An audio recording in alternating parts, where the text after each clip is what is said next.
حضرت نوح علیہ السلام کی کہانی۔ حضرت نوح علیہ السلام اسلام دھرم کے ایک مہان پیغمبر تھے۔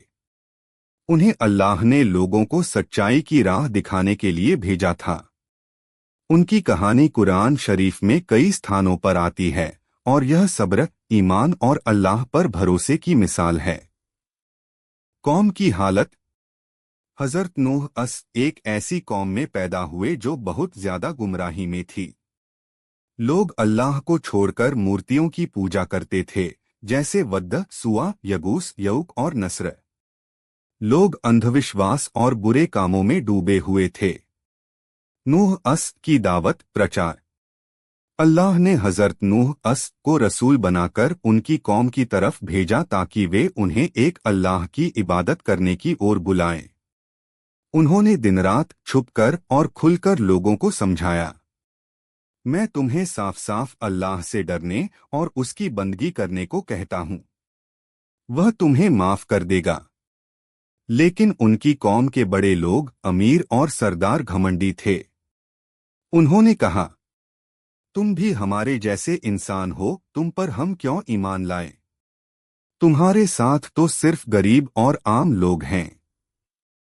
قوم کی ضد اور نافرمانی۔ حضرت نوح نے 950 سال تک لگاتار دعوت دی، مگر بہت کم لوگ ایمان لائے۔ زیادہ تر لوگوں نے ان کا مذاق اڑایا اور کہا کہ وہ جھوٹے ہیں۔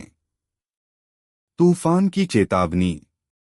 جب نوح کو یقین ہو گیا کہ اب ان کی قوم نہیں مانے گی تو انہوں نے اللہ سے دعا کی، اے میرے رب، اب یہ لوگ نہیں مانیں گے تو اب ان کا حساب کر۔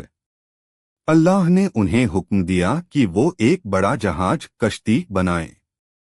نوح نے پہاڑ کی تلہٹی میں جہاز بنانا شروع کیا۔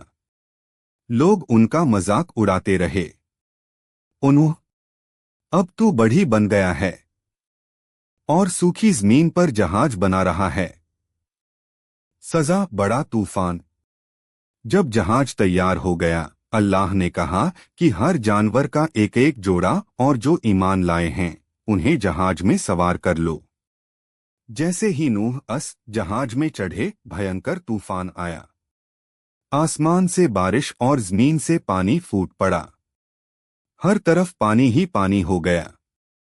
پورا علاقہ ڈوب گیا اور سارے نافرمان لوگ ڈوب مرے۔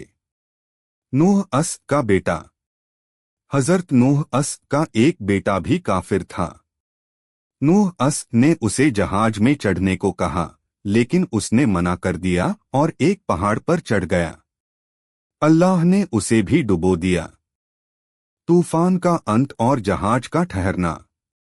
جب سب کچھ تباہ ہو گیا تو اللہ نے بارش روک دی اور پانی کو سوکھنے کا حکم دیا۔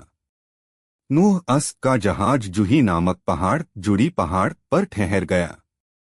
سبق: اللہ پر بھروسہ رکھو، بھلے ہی پوری دنیا خلاف ہو۔